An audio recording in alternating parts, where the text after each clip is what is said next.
আসসালামু আলাইকুম। এই আজকে হচ্ছে বৃহস্পতিবার। এই সোমবার আমার ব্যবসায়িক প্রয়োজনে ভুলতা গাউসিয়া নারায়ণগঞ্জ সেখানে যেতে হয়েছে দোকানের মাল আনার জন্য। খুবই অবাক হয়েছে।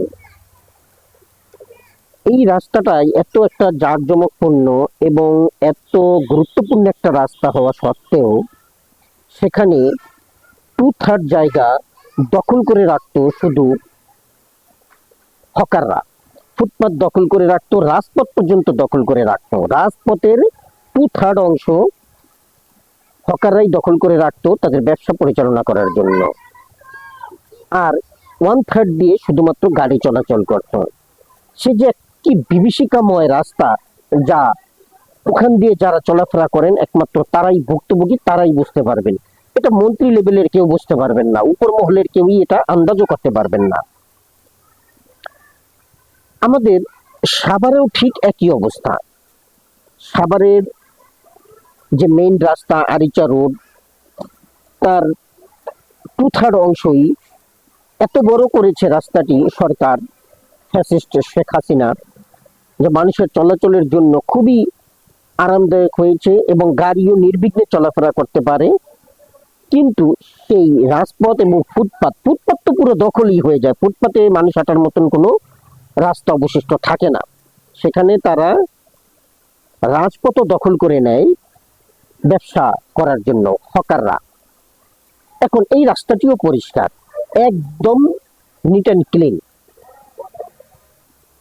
এখন এই জন্য এই যে কাজটি করেছেন, যেমন আমাদের এখানকার এমপি হচ্ছেন দেওয়ান মোহাম্মদ সালাউদ্দিন সাহেব, আর ভোল্টা গাউসিয়া নারায়ণগঞ্জের যিনি এমপি আছেন, যদিও আমি তার নামটা এখন মনে করতে পারতেছি না, আমি উভয়কেই স্যালুট জানাই, ধন্যবাদ জানাই।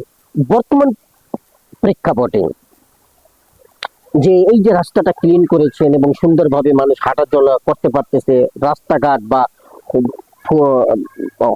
ফুটপাত বা রাজপথ যে হকারদের জন্য নয়, এটা গাড়ি চলাচলের জন্য উন্মুক্ত রাখা উচিত, এটা অনুধাবন করতে পেরেছেন, বা মানুষের জন দুর্ভোগ লাঘবের জন্য যে প্রচেষ্টা হাতে নিয়েছেন, সেই জন্য আপনাদেরকে অন্তরের অন্তঃস্থল থেকে ধন্যবাদ জ্ঞাপন করছি।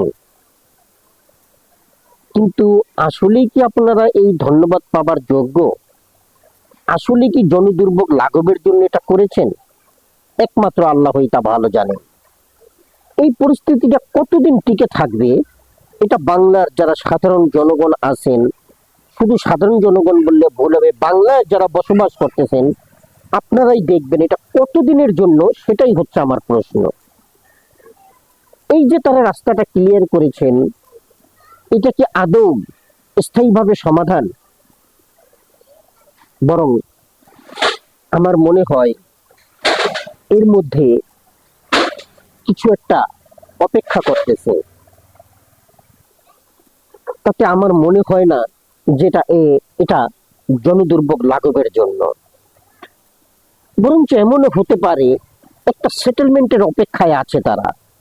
একটা সেটেলমেন্ট হয়ে গেলেই, অর্থাৎ পুরানো যারা এই চাঁদাবাজির সাথে সংযুক্ত ছিল তাদেরকে হটিয়ে দিয়ে এখন যারা নতুন ক্ষমতায় বসেছেন, নতুন যারা প্রশাসনে বসেছেন, তারা এই জিনিসটাকে ভাগাভাগি করে নেবেন বলে তারা এখন নতুন কম্প্রোমাইজে আসবেন, এই বিধায় রাস্তাটাকে পরিষ্কার করা হয়েছে, ক্লিয়ার করা হয়েছে।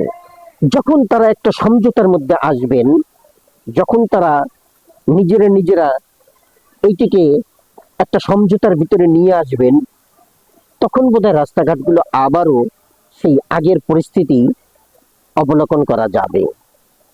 এমনও হতে পারে এখন সরকার যে পলিটিক্সের মাধ্যমে দেশ পরিচালনা করতেছেন, তাতে এমনও হতে পারে যে এই হকারদের ফুটপাতে বা রাজপথে বসার জন্য লাইসেন্স করে দিবে। এতদিন তো বসেছে, তাদেরকে উঠিয়ে দেওয়া হয়েছে, যে কোনো প্রশাসন এসেই তাদেরকে উঠিয়ে দিতে পেরেছে। এমনও হতে পারে যে এখন থেকে তারা বসলে কোনো প্রশাসন তো দূরের কথা, কোনো মাস্তান চাঁদাবাজ এসেও তাদেরকে উঠাতে পারবে না, কিংবা মাস্তান চাঁদাবাজ বলে তো ভুল কথা, আসলে কোনো প্রশাসন বা ম্যাজিস্ট্রেট এসেও তাদেরকে আর উঠাতে পারবে না, এমন ব্যবস্থা নিয়ে, এমন কাগজপত্র তৈরি করে, এমন লাইসেন্স দিয়ে তাদেরকে ফুটপাতে বসানো হবে। আল্লাহই ভালো জানেন।